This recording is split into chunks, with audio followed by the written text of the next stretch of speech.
Hello, good morning students. जैसा कि हम लोग वायस में प्रेजेंट परफेक्ट टेंस तक पढ़ चुके थे और उसके बाद हम लोग जानते हैं कि प्रेजेंट परफेक्ट कंटिन्यूअस टेंस की पैसिव वॉइस को नहीं बनाते, इसका पैसिव वॉइस नहीं बनता है। तो आज हम पास्ट इंडेफिनिट टेंस से स्टार्ट करेंगे। ये पार्ट 5 होगा आज की वीडियो।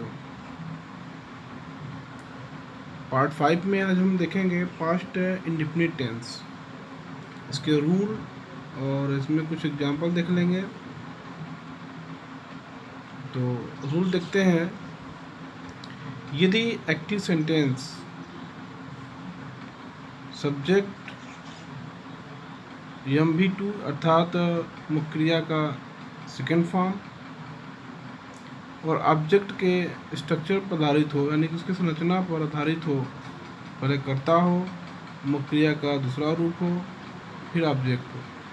जैसा कि हम जानते हैं कि पास्ट इंडेफिनिट टेंस के अफर्मेटिव सेंटेंस में सेकेंड फॉर्म का यूज किया जाता है।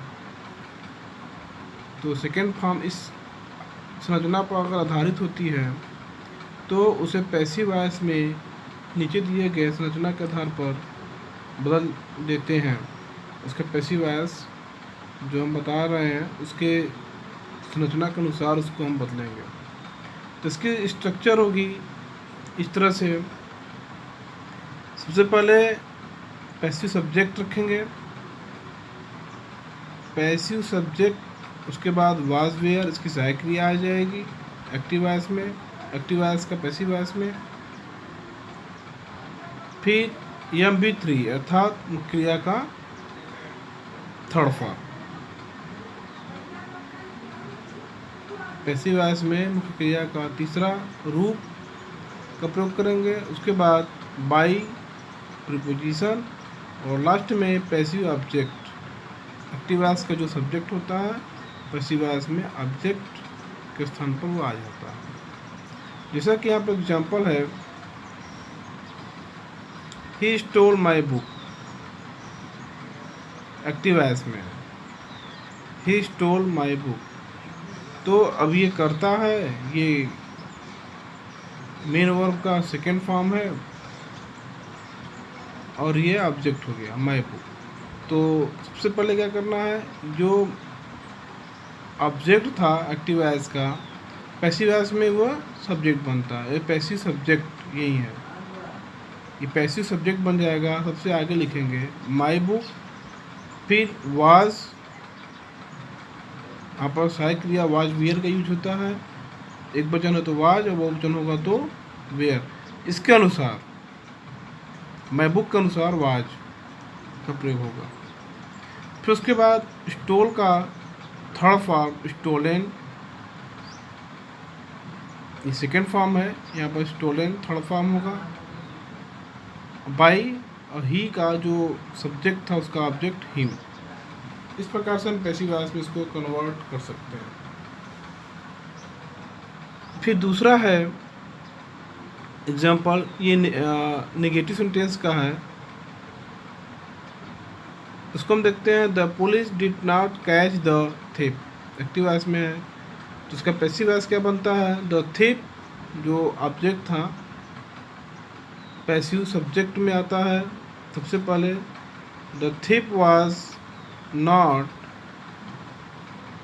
कैच का थर्ड फॉर्म हो गया कॉट बाय द पुलिस। क्योंकि नॉट नेगेटिव है तो नेगेटिव पैसिव वॉइस भी बनेगा, बस वहाँ होना क्या है, इसका सहायक क्रिया वाज वेयर आ जाएगा कर्ता के अनुसार। तो उसमें कोई अंतर नहीं होगा, सब कुछ वैसे ही है। नॉट सहायक क्रिया के बाद रखते हैं तो यहाँ भी रखा गया। तो the thief was not caught by the police, ये पैसिव वॉइस में इस तरह से बनेगा। तो ये आपका है पास्ट इंडेफिनिट टेंस, इस तरह से हम उसको बना सकते हैं। इसके बाद अगला टेंस आते हैं पास्ट कंटिन्यूअस टेंस। इसको देखेंगे, इसका भी रूल है।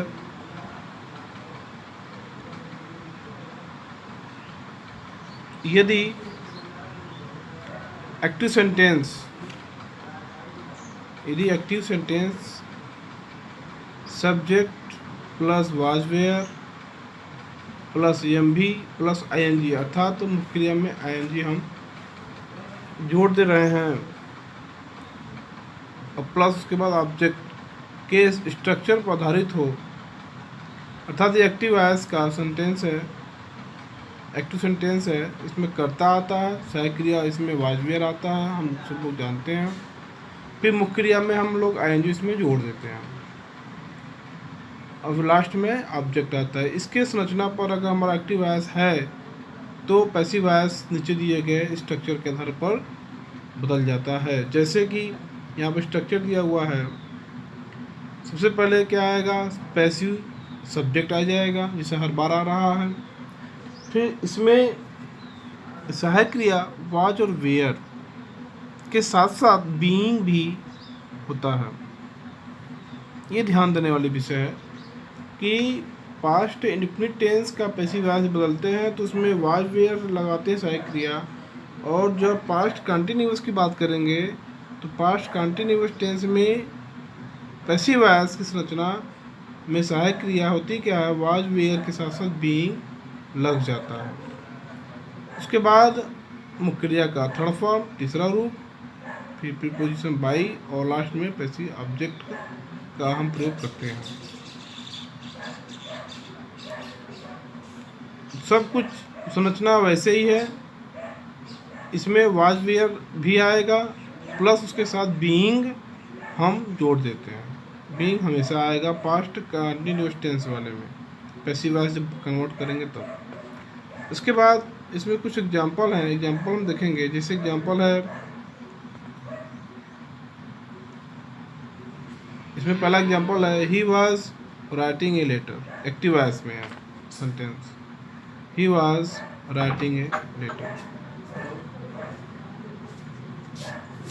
इसकी पैसिव वॉइस क्या होगी, जो ए लेटर है वो ऑब्जेक्ट था एक्टिव वॉइस का। पैसिव सेंटेंस में यह सब्जेक्ट बन जाता है, एक्टिव वॉइस का ऑब्जेक्ट, पैसिव वॉइस का सब्जेक्ट बन गया, सबसे आगे आ गया। ए लेटर सहायक क्रिया, ए लेटर के अनुसार वाज, बीइंग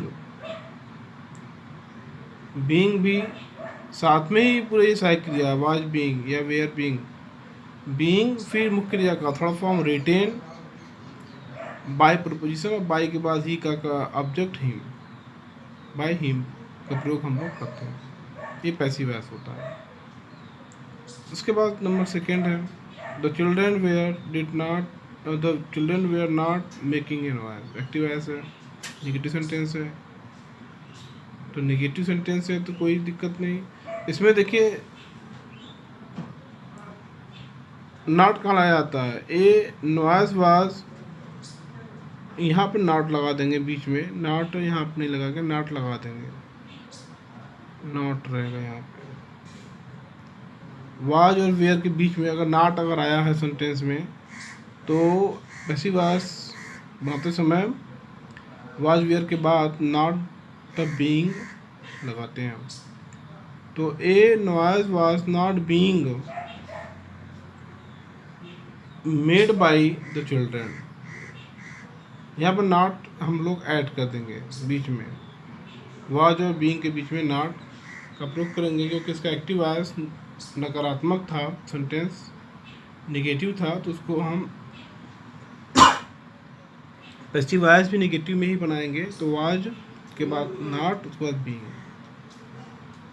और मेक का थर्ड फॉर्म मेड हो गया, अब बाय प्रीपोजिशन, उसके बाद चिल्ड्रन, जो सब्जेक्ट था वो लास्ट में ऑब्जेक्ट बन जाता है। इस तरह से हो जाएगा passive voice, A noise was not being made by the children.